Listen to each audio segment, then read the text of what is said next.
समाधीस झाले 3 संवत्सर, दर्शनेच्छा जरी बलवत्तर, परी येता येईना योग्य अवसर, तेणे अधीर जाहले. समाधी मागे वर्ष भरले, नारायणराव व्याधींनी पीडिले, औषधोपचार सर्व सरले, उपाय हरले लौकिकी. गेले जरी व्याधीने गांजून, रात्रंदिन बाबांचे ध्यान, गुरुरायांस कैचे मरण, दिधले दर्शन नारायण. एके रात्री पडले स्वप्न, साई एका भुयारामधून, नारायणरावांपाशी येऊन, देती आश्वासन तया ते.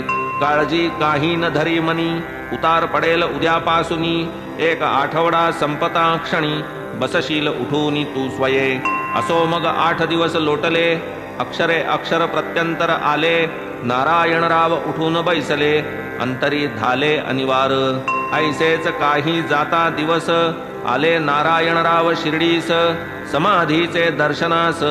तेव्हा या अनुभवास कथियेले, देहधारी म्हणून जित, समाधीस्तचे ते काय मृत.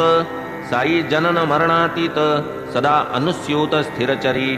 वन्ही जैसा काष्ठी गुप्त, दिसेना परी तदंतरहित.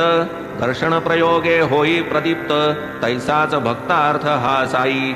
एकदा जो प्रेमे देखिला, तयाचा आजन्म अंकित झाला. केवळ अनन्य प्रेमाचा भुकेला, तयाच्या हाकेला ओ देई.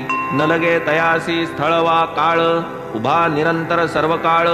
कैसी कोठून दाबील कळ, करणी अकळ तयाची. ऐसी काही करील रचना, मनात येतील कुतर्क नाना. तो दृष्टी ठेविता चरणा, ध्यान धारणा वाढेल. ऐसे झालिया एकाग्र मन, घडेल अत्यंत साई चिंतन.